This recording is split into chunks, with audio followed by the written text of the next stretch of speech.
trasos, kiek aš įtariu, dėl kažkokių techninių problemų. Labai kažkas panašaus buvo atsitikę ir būtent Belgijos trasoje. Antrasis pilotas Jarno Trulli važiuoja kažin kur už 10-ko ribų, o Ferrari štai vieno rato bėgyje iššoka į pirmą ir antrąją pozicijas, nesunkiai aplenkdami Jensoną Buttoną. Kągi, triumfuoja tifoziai, triumfuoja Michaelio Schumacherio fanai.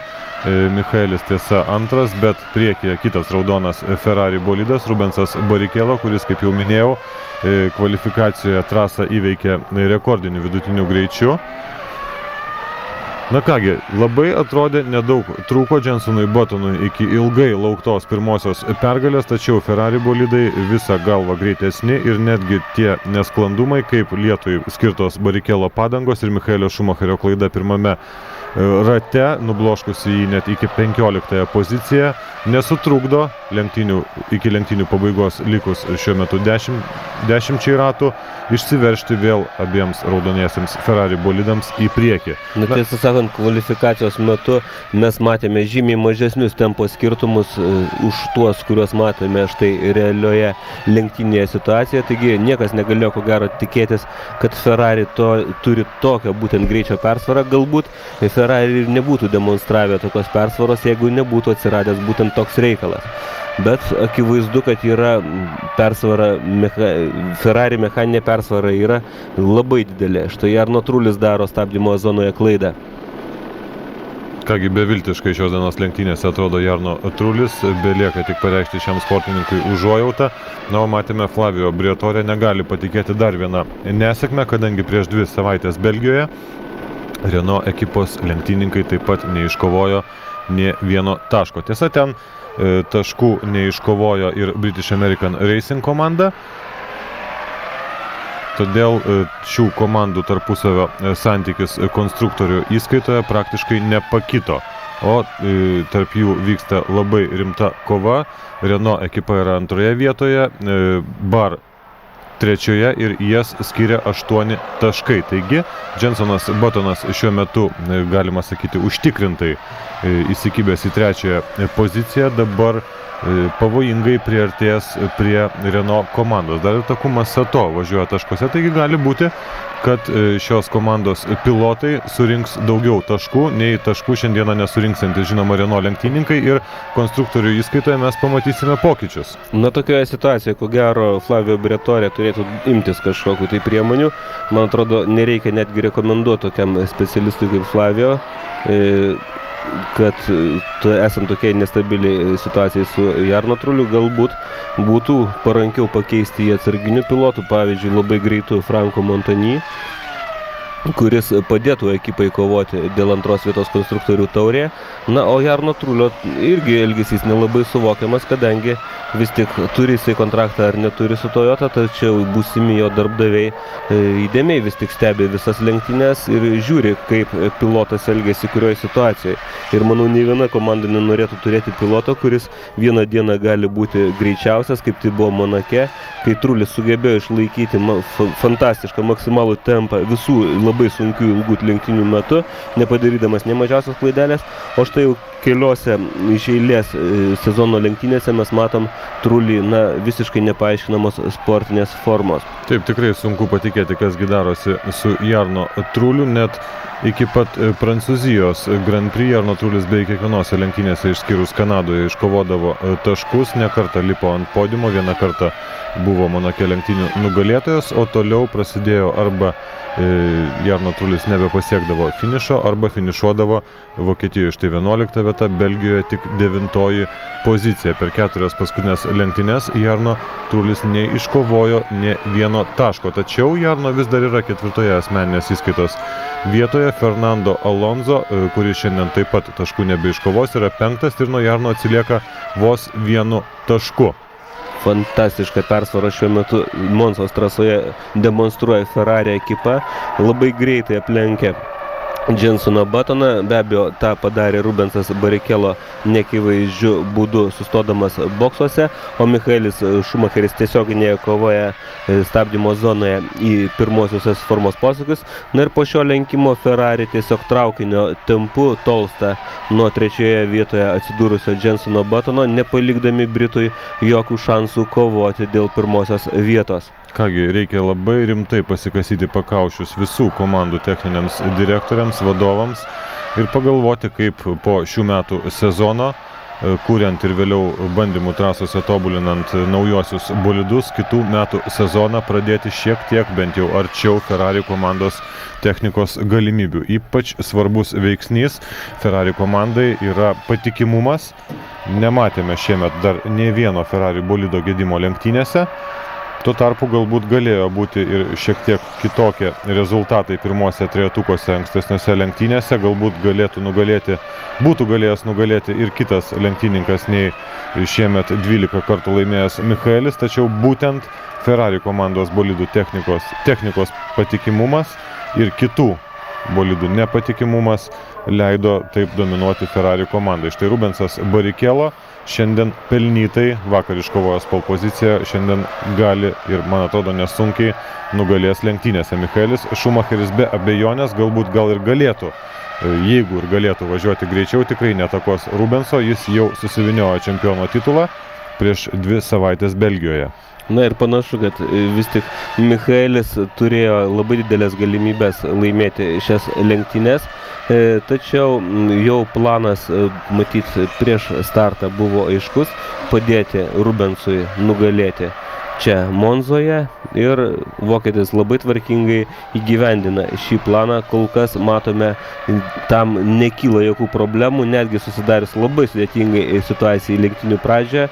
Ši ekipa turi tokį potencialą, kad štai matome vienvaldžiai lenktynių lyderiai likus iki finišo dar 5 ratams. Tikrai sunku patikėti tokią Ferrari komandos persvarą. Matėme, jog akivaizdžiai suklydo Rosas Braunas, pagrindinis Ferrari ekipos strategas, leisdamas Rubensui Barrichello startuoti su lietui skirtais ratais. Matėme, jog Rubensas Barrichello per pirmus 2 ratus lyg ir išvystė beveik 8 sekundžių persvarą prieš tuo metu antroje vietoje važiavusi Fernando Alonso, tačiau netrukus Alonso priartėjo ir Rubensą aplenkė. Šis akimirksniu turėjo jau po kelių ratų lankytis techninio aptarnavimo juostoje. Tai, žinoma, buvo neplanuotas Ferrari komandos sprendimas. Dėl to Rubensas buvo nublokštas į rikiuotės vidurį, bet, kaip ir Michaelis, suklydęs pirmame posūkyje ir nukrytęs į 15 vietą. Ir Rubensas pakyla į priekį ir dabar prieš raudonosius Ferrari bolidus nėra nei vieno varžovo. Na ir labai štai teisingai daro šių lenktynių režisieriai, rodydami mums dvikovą vykstančią dėl 6 vietos. Dėl jos kovoja Davidas Coulthardas, vienintelis trasoje likęs McLaren Mercedes bolidas, ir Antonio Pizzonė.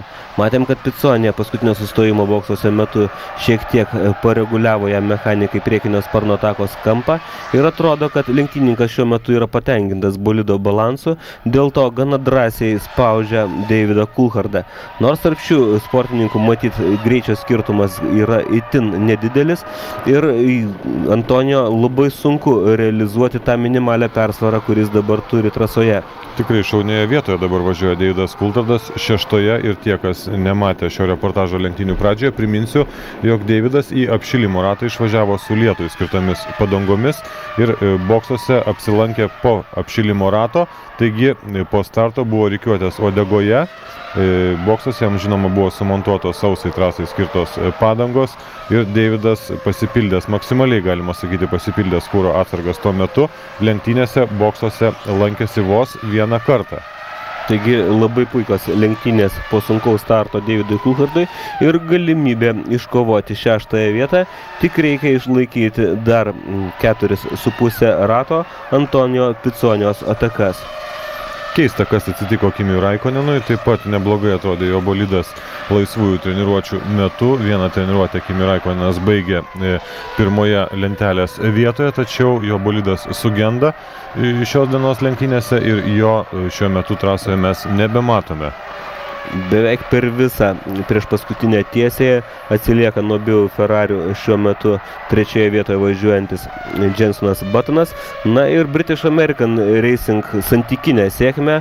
Aišku, santykinę galbūt aš sakau tik dėl to, kad mes matėm, kad Jensonas Buttonas ilgą laiką šiuose lenktynėse pirmavo ir atrodė, kad jisai turi visus šansus nugalėti, tačiau Ferrariam pademonstravus savo galę, tikrai geras rezultatas trečioji vieta ir ypač jeigu jinai bus patvirtinta ketvirtąją Takumos Sato vieta, British American Racing ekipa turėtų šoktelėti į antrą konstruktorių lentelės įskaitos vietą. Štai koksai akmuo matome trasos paviršiuje ir ko gero netgi lenktynės trajektorijos ribose. Jensonas Buttonas šiemet net 7 kartus lipo ant podiumo. Tiesa, paskutinėse 2 lenktynėse jam sekėsi kur kas blogiau. Belgijoje nepasiekė lenktynių finišo, Vengrijoje buvo tik 5. Ir dabar atrodo artėja tas momentas, kai Jensonas Buttonas vėl bus fotografuojamas ant apdovanojimų pakylos. Jensonui Buttonui šiandien gresia 3. pozicija, nors atrodė, kad tikrai atrodė, jog Jensonas Buttonas šiandieną finišo liniją gali kirsti pirmas. Dabar matome, kiek daug jisai atsilieka, virš 8 sekundžių atsilieka nuo Michaelio Schumacherio esančio antroje vietoje. Na ir antras British American Racing ekipos lenktynininkas, štai matome Takuma Sato, taip pat pagarbiu atstumu jau matyt gavęs iš komandos įsakymą neskubėti, reikia tausoti techniką ir stengtis pasiekti finišą labai puikiose 3-4 pozicijose. Labai įdomu, kaipgi Jensonui Buttonui seksis jo kontrakto reikalai kitų metų sezonui. Žinome, kad prieš Vengrijos etapą Jensonas Buttonas netikėtai pasirašė sutartį su BMW Williams komanda, tačiau British American Racing ekipa nesutiko su tuo ir teigia, kad būtent ji turi galiojantį kontraktą, galiojančią sutartį su Jensonu. Būtent kontraktų pripažinimo tarnybai, kuri yra prie Tarptautinės automobilių federacijos, buvo registruotas vienintelis kontraktas tarp Bar ir Jensono Buttono, tačiau Frankas Williamsas praeitą savaitę nusintė ten ir savo sutartį, todėl lygiai po 2 savaičių, kuomet mes ruošimės Kinijos Grand Prix debiutui, prasidės šios bylos svarstymas kontraktų pripažinimo tarnybai. Štai kaip atakavo, kaip optimistiškai galima sakyti, atakavo Davidą Coulthardą Antonio Pizzonija. Na, nei šis, nei tas, kam reikėjo taip drąsiai. Labai brutalus smūgis tiesiog į Davido Coulthardo bolido šoną. Šis turėjo šokti per specialiai sumontuotus stabdymo zonoje tokius skersinius barjerus. Be abejo, abu bolidai galėjo smarkiai nukentėti šio susidūrimo metu. O Ferrari komanda jau lipa ant sienos skiriančios techninio aptarnavimo juostą. Rubensas Barrichello ir Michaelis starto finišo tiesiosios pradeda paskutinį ratą. Tai paskutinis triumfo ratas.